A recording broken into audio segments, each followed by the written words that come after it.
This is a very special event taking place here. We have Attorney General Call here, our tribal chair, Joan Delabrew, and our tribal police join the Shawano City Police in holding this press conference to provide updates to you regarding the missing person cases involving our native Menominee individuals. I will turn our attention to our speakers today. First, Menominee Tribal Chairwoman Joan Delabrew will be speaking to you today and to share information and efforts related to the missing person cases. Wisconsin Attorney General Josh Call will be addressing the crisis and efforts of missing and murdered individuals. After which, Menominee Tribal Police Chief Richard Nakudi will provide an update on the investigations on our Menominee missing persons.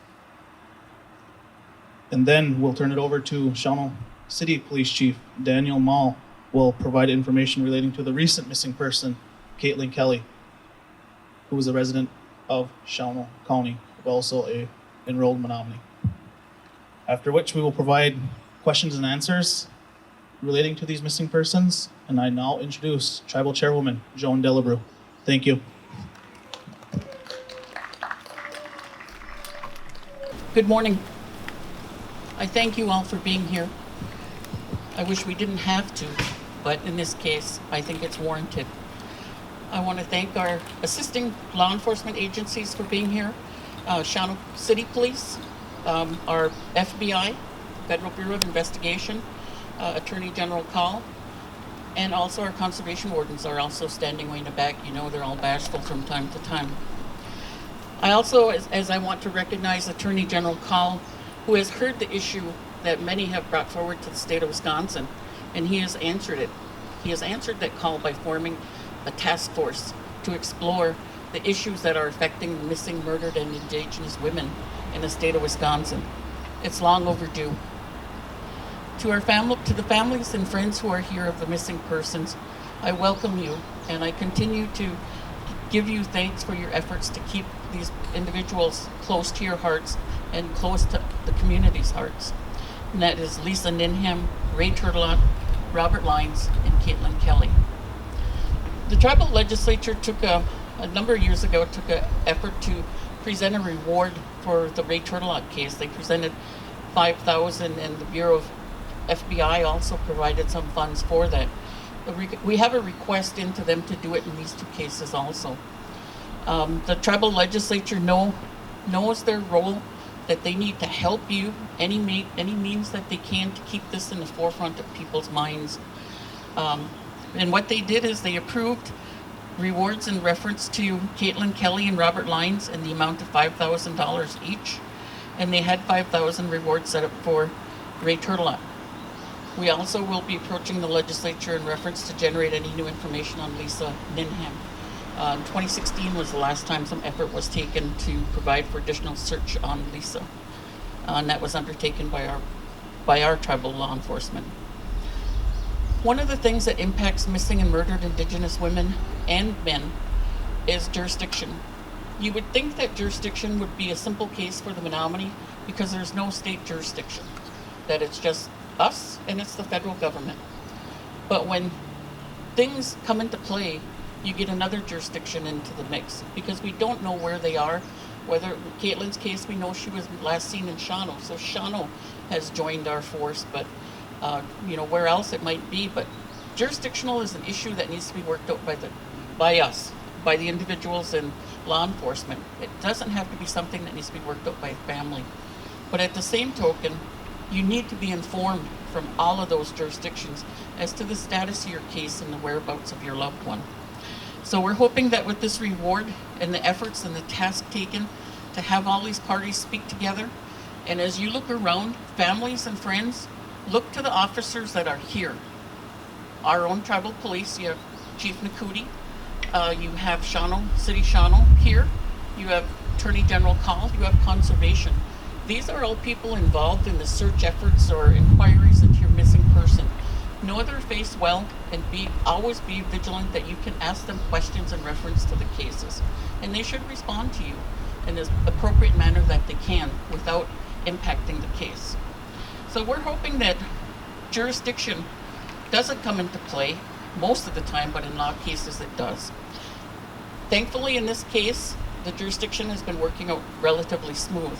In some cases, with the FBI involvement, I don't know, maybe that's my thinking that, oh, we got the FBI involved, that it should be boots on the ground and everything to that level, but it doesn't always work out that way. And in the future, I hope it does. Before I turn this over to Attorney General Call, I want to recognize our efforts of our department.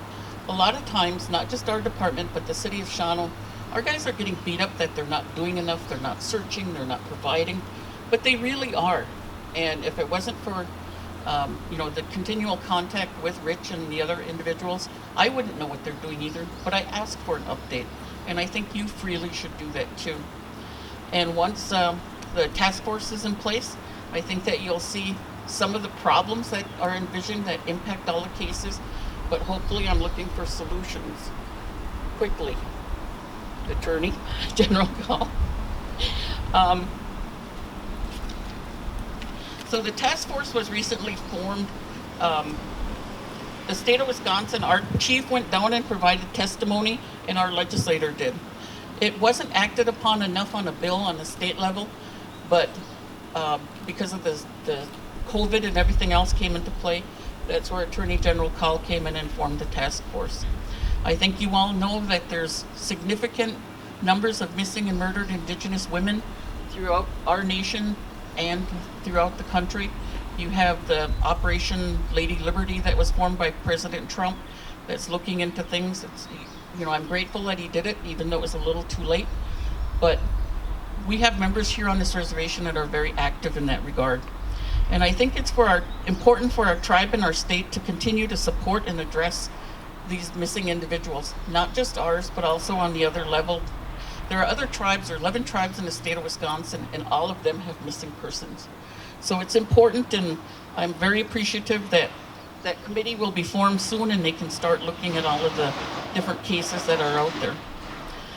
As you know, Caitlin's been missing for a little over 30 days. Robert's been missing for about 3 years. Ray Turlot's been missing for approximately 30 years. And Lisa Ninham's been missing for 40 years. We don't want these cases to get cold any further than what they are, and we want to continue to move forward, and we're hoping that our actions that were taken today can bring some closure and whereabouts information that you may think is insignificant, but to our police it may be important. And so if you know anything or hear of anything, please contact Rich. You have Josh Law, who was present here today. I thought I seen him, who's also very active in the case, and I think putting about 100% of his time towards the case.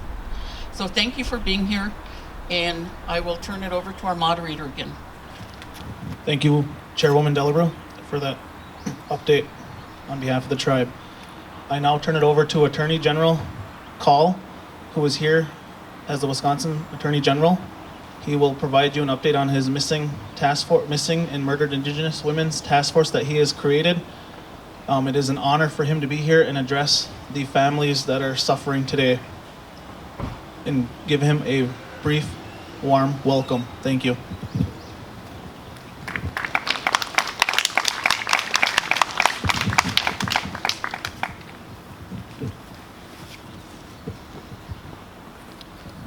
Thank you. First of all, let me thank the members of the Menominee tribe for hosting this and for working to raise awareness about this critically important issue and about these missing individuals. I want to thank the law enforcement officers who are here for all of the work that you are doing in consultation with each other, in consultation with the families, in consultation with the tribe. There is a lot of hard work that goes into these cases, and I am grateful for it, and I know that people who are impacted by these crimes are grateful for it. And thank you to everybody else who came out here today to show your support for this important effort. First and foremost, I want to emphasize one of the points that the chair raised, which is if anybody has information about any of these individuals, including Caitlin, who's been missing for just over a month, Robert, and the others, or any other missing persons, please provide that information to law enforcement. Please come forward, because as the chair said, any little bit of information can help lead to additional information and can help solve these cases. So if you have information, please come forward with it. To the family members of those who are missing, one of the things I want to say to you is I've been to a few events like this for missing people, and it is obviously a devastating situation for people to be in. But I want you to know that people in law enforcement are dedicated to these cases. They're not going to give up on them. It is great to see that Tribe is so supportive of these efforts. And I've seen in a few places people bond together and provide comfort and support to each other. And I want to encourage you to do that as well, because it can really help people continue to pursue justice in these cases and continue to pursue their missing loved ones. So thank you for being here, and thank you for the efforts that you're continuing to put into this on behalf of your loved ones. We recently announced the creation of a task force in Wisconsin on missing and murdered Indigenous women. In the last legislative session, there was a hearing held on a bill that had been introduced that would have created a task force. And while there was a hearing held, unfortunately, there was no vote taken and nothing got to the floor in the legislature. At the Department of Justice, we felt that this is too important an issue to wait to see what happened in the next legislative session, to see if there might be legislative progress, and who knows what would have happened in that session. So we decided to move forward with the creation of this task force. There are a few goals of this task force, and first and foremost is what we are here doing, and that is raising awareness about the issue of missing and murdered Indigenous women. As the chair said, this is an issue that is nationwide. It is impacting tribal communities across the United States, and Wisconsin, unfortunately, is no exception to that. There have been missing and murdered Indigenous women in tribes across the state of Wisconsin, and we need to do something about that. That's why we're creating this task force. First, to make sure that people are aware of this issue. Secondly, so we can get better information about this issue, so we can gather data on the scale of this problem, and so that we can start identifying root causes that contribute to this problem. As the chair said, we also need to work together, and it's great to see people from different jurisdictions here working in tandem. It's critical as we work to solve these cases that we have communities, tribal governments, tribal law enforcement, local law enforcement, state law enforcement, and federal law enforcement working together collaboratively so we can try to solve these cases. And that's what this task force is going to do. It's going to bring together people from tribal governments, advocates for missing and murdered people, people from the criminal justice system, so we can work to identify solutions and figure out how we can work together more effectively and hopefully to prevent more of these cases from happening in the future. So I encourage anybody who's interested in participating in that task force to contact your tribal government, to contact the Wisconsin Department of Justice, because we hope in the months ahead to be identifying the members of the task force, but the events we're going to have are going to be open to the public. We're going to ask people to come and share their experiences, share their stories, and help us gather information that can lead to some solutions. Again, I want to finish with where I started. So first of all, thank you to everybody for having me here today. And again, if anybody has information about any of the missing persons who are being highlighted here today, or about any other missing persons, please contact law enforcement, provide the information you have, because you never know what piece of information can help lead to finding somebody who's missing or can help solve a crime. So thank you, Chair, and thanks everybody for being here today.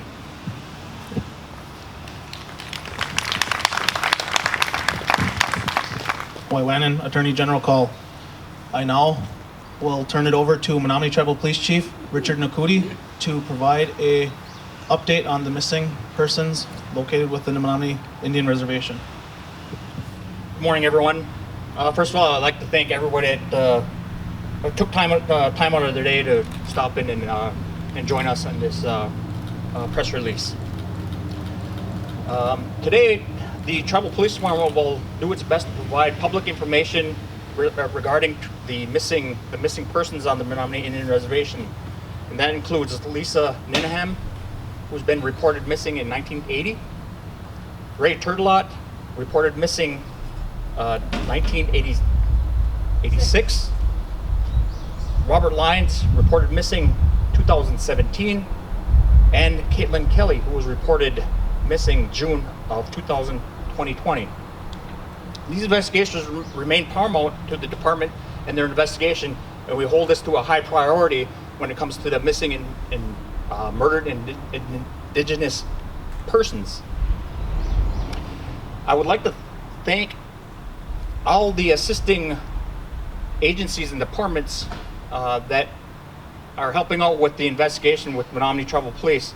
I also like to thank the family members for their assistance and their support and having the patience with the department with their investigation.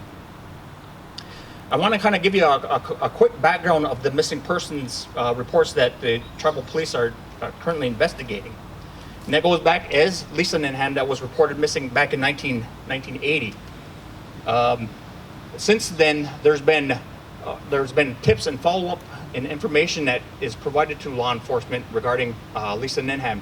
So with Lisa, that, and just like Madam Chair said earlier, that we don't want people to think that we forgot that these cases are still there yet, and we don't want it any longer than possible.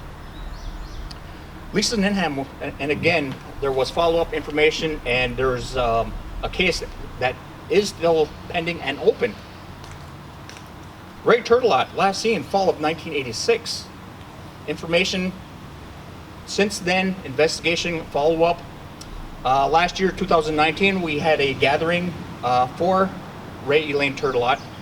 And then since then, we've been getting various amounts, a lot of information, tips, and leads on the Ray Turtelot investigation.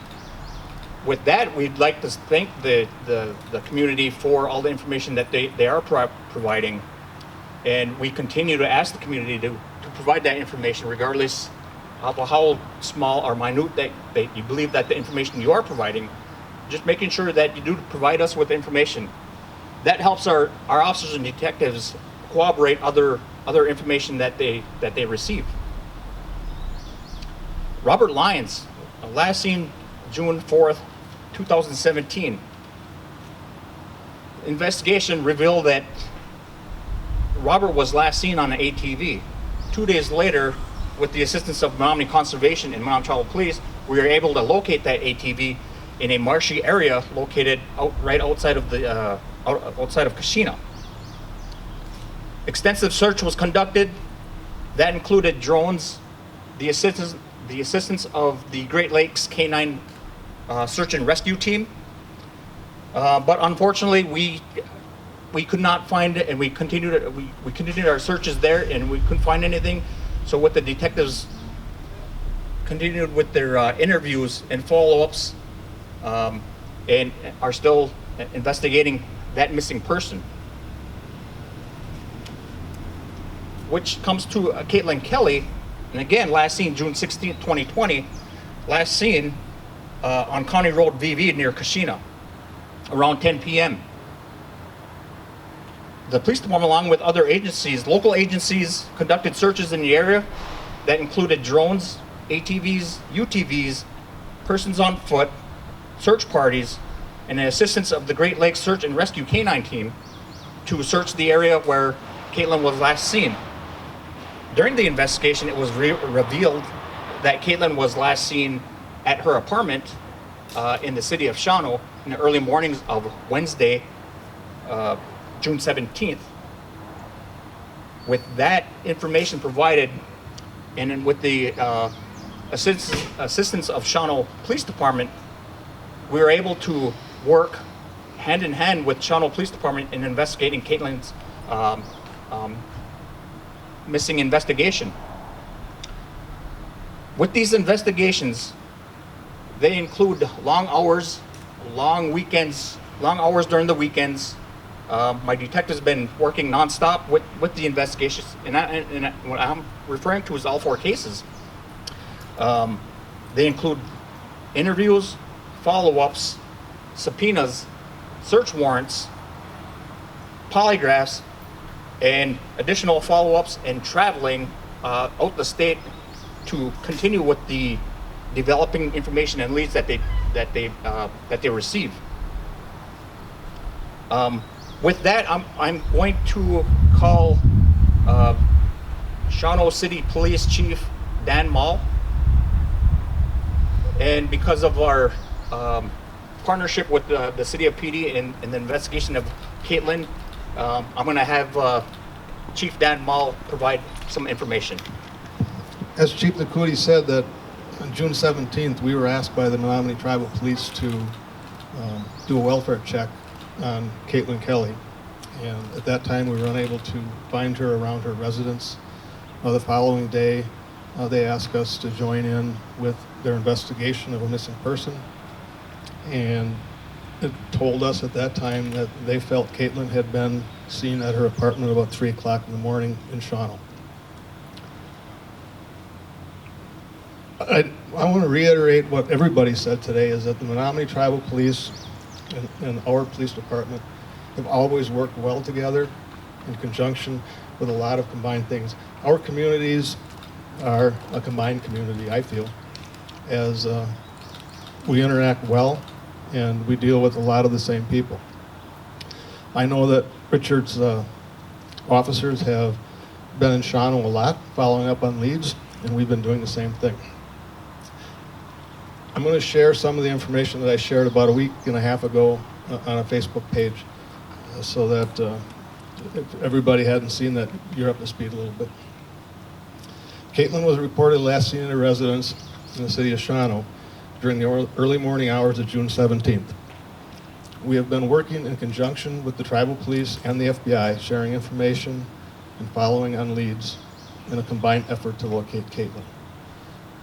We had the Wisconsin State Crime Lab in, and they assisted us in searching Caitlin's home, which was one of, I believe, 3 searches that we and the tribal police have done in that home, in an attempt to locate evidence that may help us find Caitlin. Additionally, a private search and rescue team from Madison that uses specially trained search and rescue dogs searched approximately 50 acres of property located in the city of Shawano in a wooded area behind Caitlin's residence, with no results. We found nothing, no evidence that would help us in our search for Caitlin. As of today, Caitlin is still missing, and the search for her continues, and it's an active search, an active investigation, and we follow every lead that we can. The Shawano Police, Menominee Tribal Police, and the FBI are all doing what they can do to find Caitlin and bring her home safely.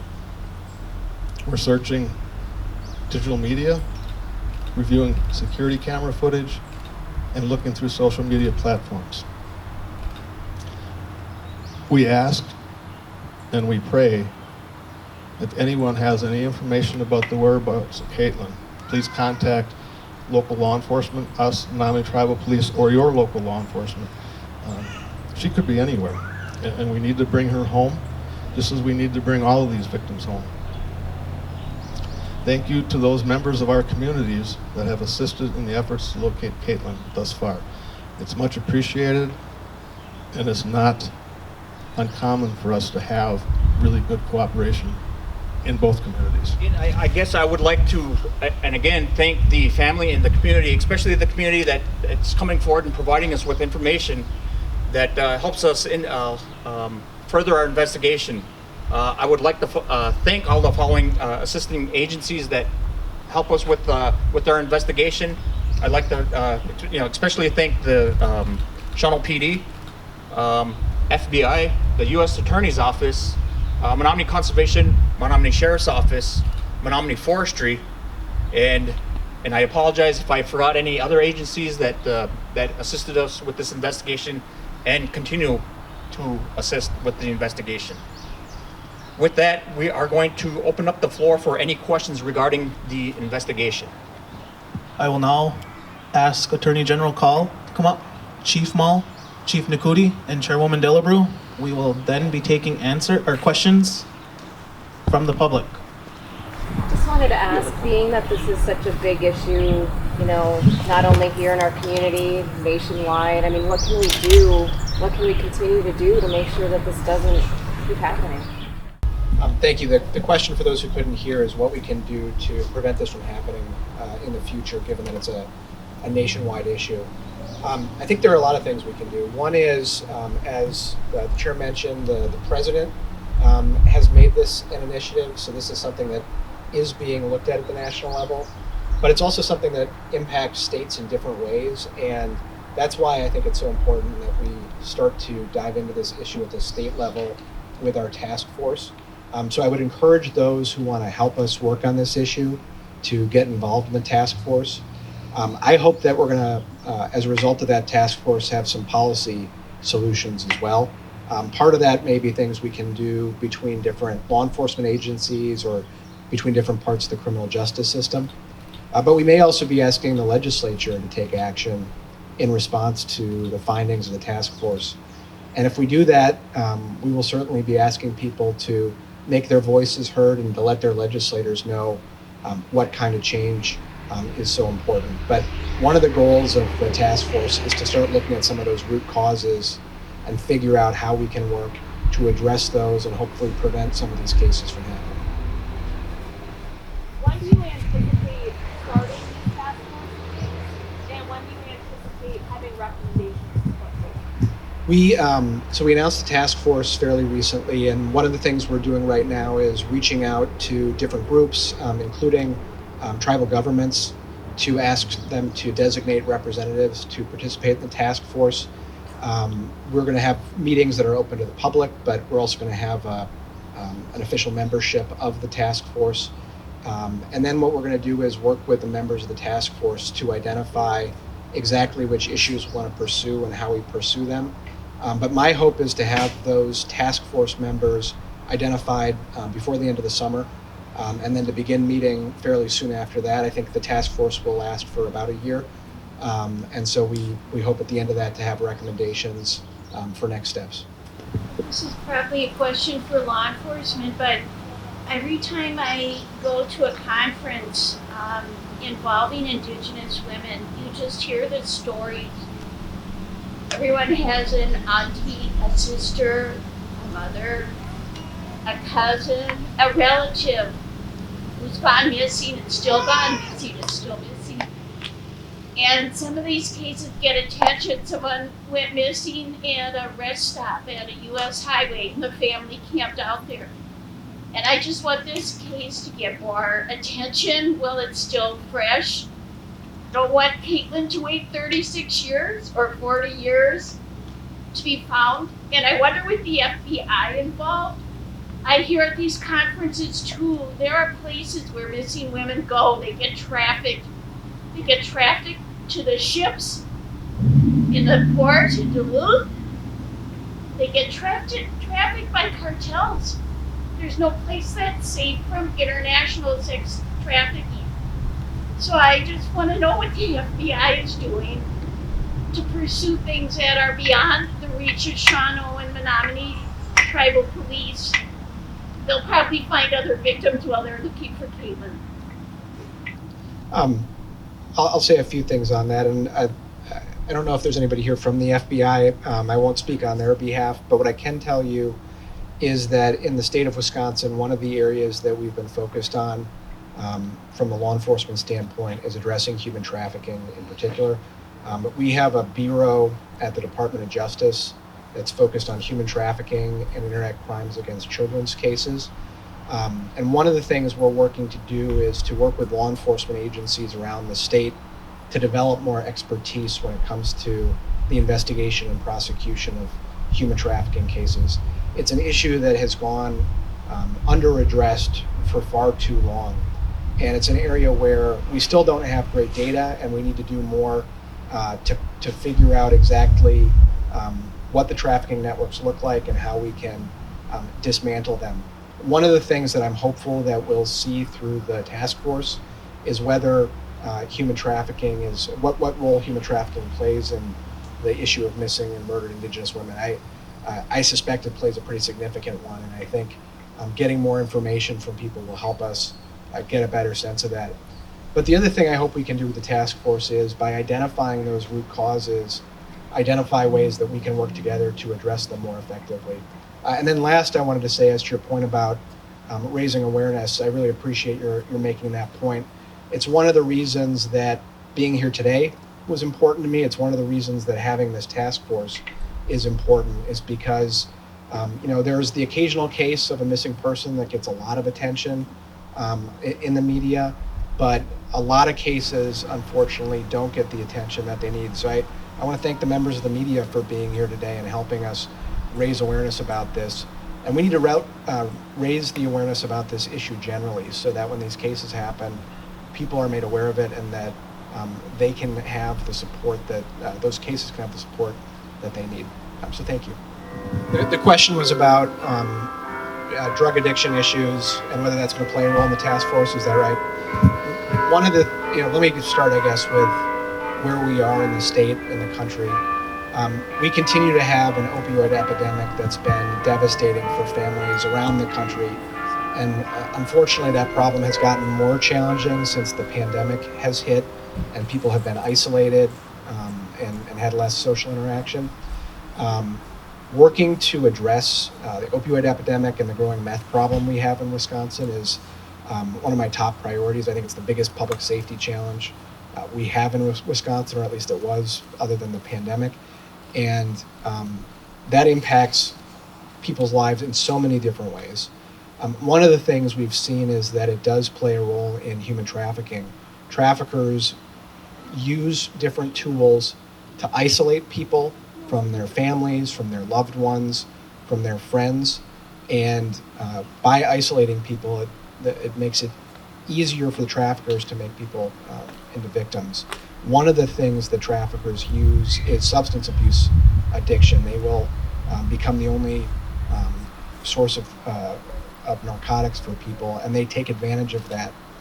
So going after the large-scale traffickers who are trafficking heroin and meth and other opioids, I think, is a critical part, but also expanding access to substance abuse treatment so that people who are addicted are able to get the help that they need, and so that their family members, if they're aware of an issue, can help them get the help that they need, is a critical part of this. And then raising awareness about the dangers of substance abuse addiction and preventing people from becoming addicted is critical. So again, we'll see as the task force moves forward what issues people raise, but given the role that substance abuse has played in so many different aspects of life, unfortunately, I think it probably will be one of the issues that comes up in the task force.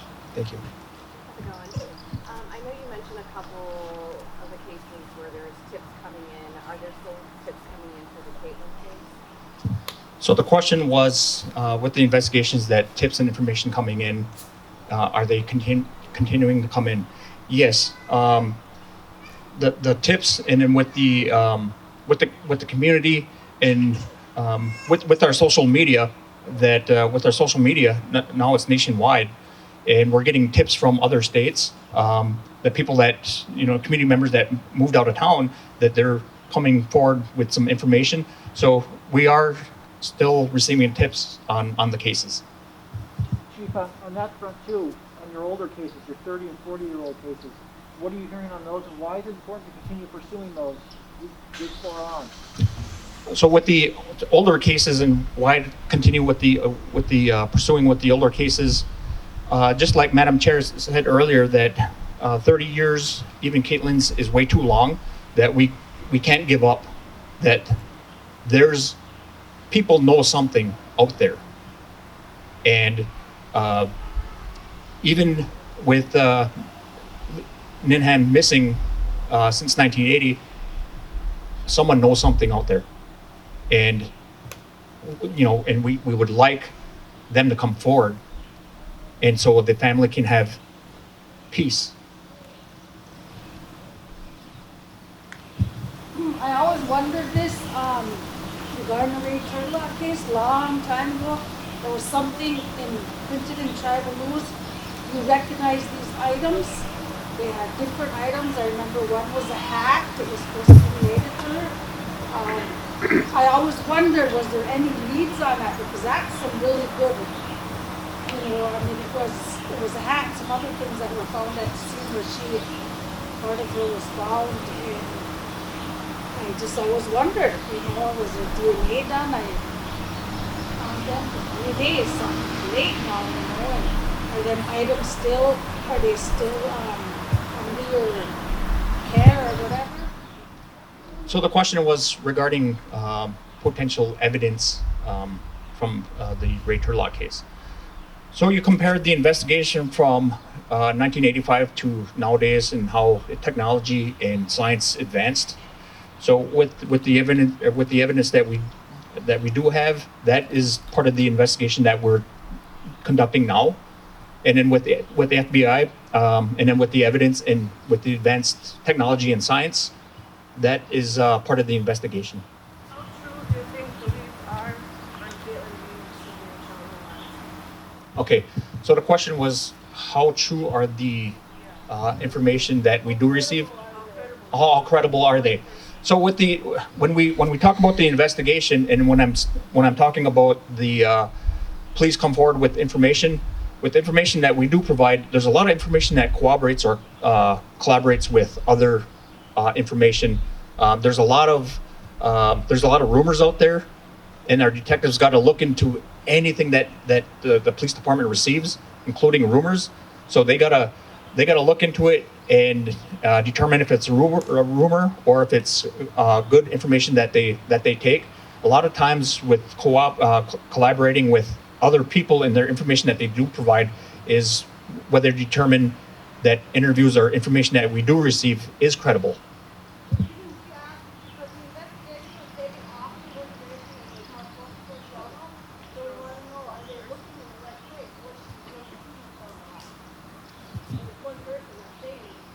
Okay.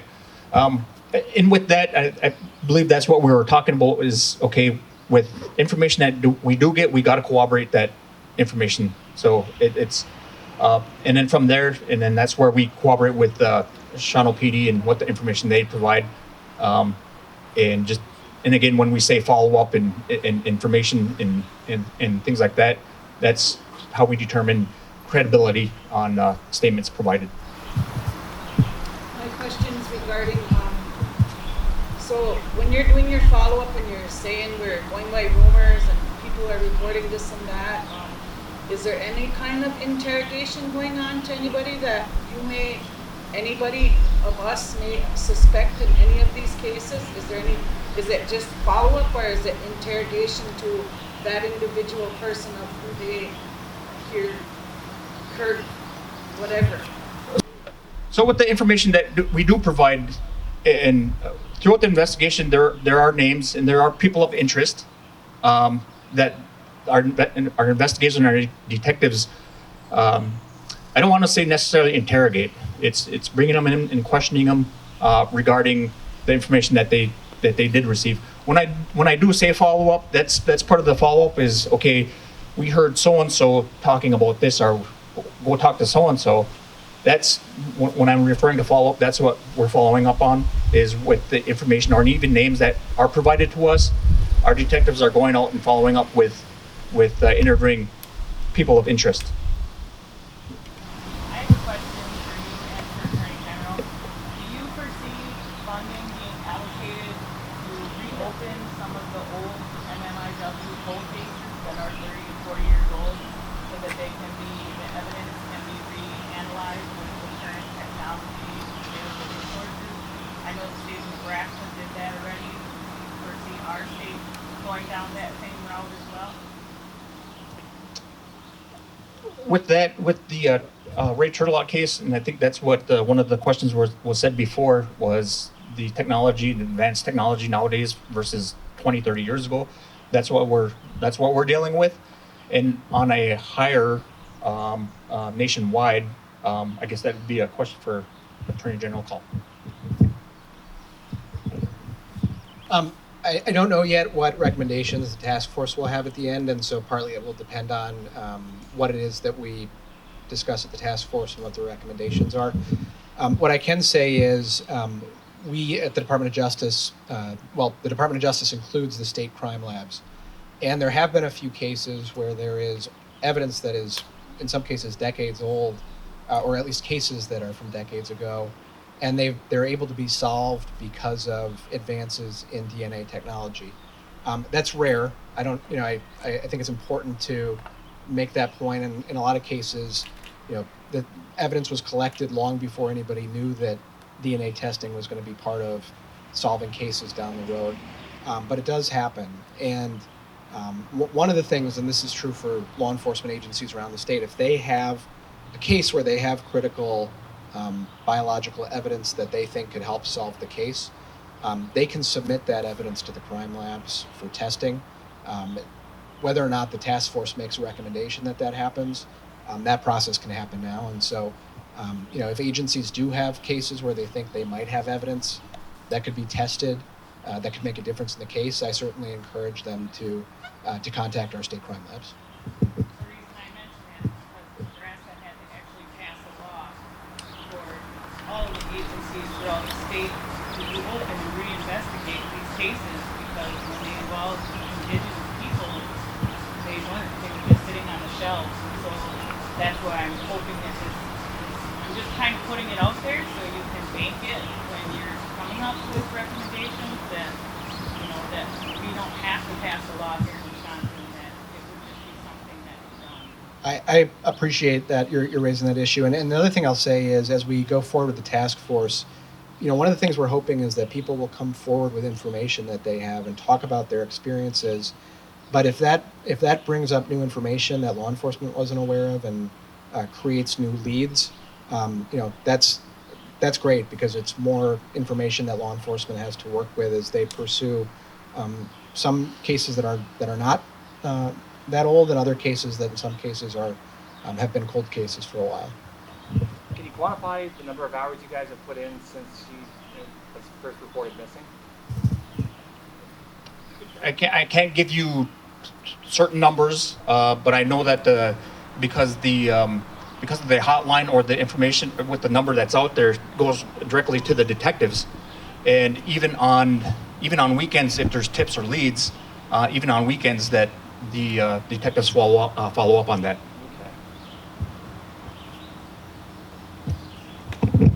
Lee, I also can't quantify it at this time, but I can tell you that we spent countless hours, and we also spent most of 2 days with the crime lab and with the search and rescue dogs. But I can't give you a number off the top of my head. When this happened, somebody must know something.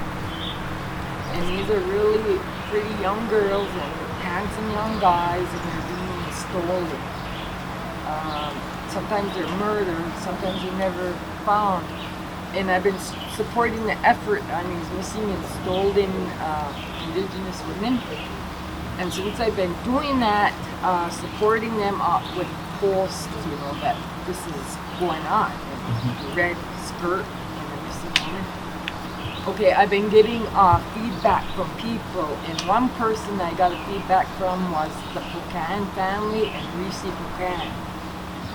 She came home, they said, in a suitcase, and her head was never returned.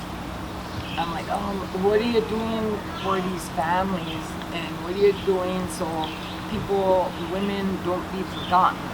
I had another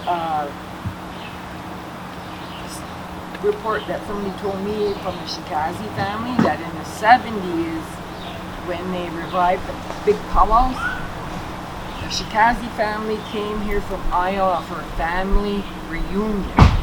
And one of the Shikazi young girls from Iowa was at the powwow, went to the war bonnet, and was last seen jumping in with a girl and some guys, and they had to go home without her, and they never saw her again. So what are you doing to support the families that are going through this, and what are you doing so these people aren't forgotten? Because some of them I didn't even know about. And I think what you're saying as well is something that we don't know about. And with that, it's with law enforcement, you know, sitting down with the family and saying, this is, you know, gathering all the information so we can do what we can. What will it take for like my mom's case or any case that's cold 10, 20, 30, 40 years cold for justice? Will someone have to confess? Or how many people will have to say the same name again, over and over again, for that person to, I mean, for us to have actual justice in any case, and what will it take? So the question was, does it require a confession for families to get justice?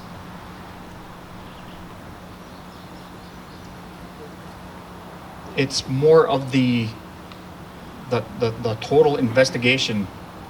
Confessions or admittance is like very, very valuable. But with investigations like this, it's not based on just someone admitting to it. So it's not only that it's great, but in cases like that, it's not necessarily someone's got to confess. So talking with the detectives that are on the case, talking to U.S. Attorney and FBI, I'm like, can you please give me a update? And I feel confident.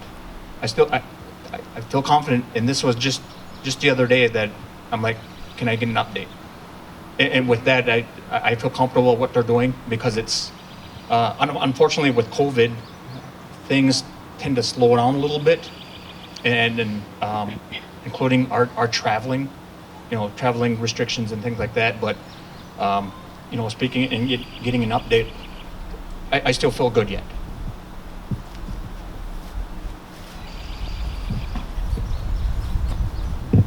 Thank you, Chief Nakuti and Chief Mall. I will now turn it over to Menominee Tribal Chairwoman Joan Delabrew for any questions. Thank you, and I'm sure there's no questions for me, but I was interested in the one question about, about what happens and stuff, or what can you do to stop some of this stuff. And I wish I had the answer for that. Many of you know my own son was missing. My discussion, or what I would tell him, is that he should have made a better decision. And it was one as a parent you're always talking about. Look at the worst decision you can make, look at the best. In that case, he made the worst. And that's what cost him his life. And he was missing for approximately 7 weeks. I didn't have the jurisdictional issues that prevailed around his case. And I appreciated all the efforts of the Grand Forks community and the police force that participated in the various searches for him. And I will close by saying that if there's any information that you can give or provide to any of the members of the law enforcement, if you're not comfortable with ours, you heard the chief here, for Chief Dahl for Shawano, you have the FBI, you have the different tip lines, please feel free to reach out. Any information is great. And in reference to the different cases, they all resonate not just to the legislature, but they also do to the community. And that you can see just by the attendance here today, everybody wants a solution to the issues that are out there and that are affecting and making our people missing, and not just ours, but throughout the nation. I do want to thank you for being here and being available. I really want to thank Attorney General Call for coming for an issue that's close to all our hearts, and to the enforcement efforts of our own law enforcement, Shawano's law enforcement, conservation, county. One part that we forgot to mention is even our emergency management was out during searches and orchestrating them. So there's a lot of people involved in a lot of those activities. But thank you for coming. I appreciate it.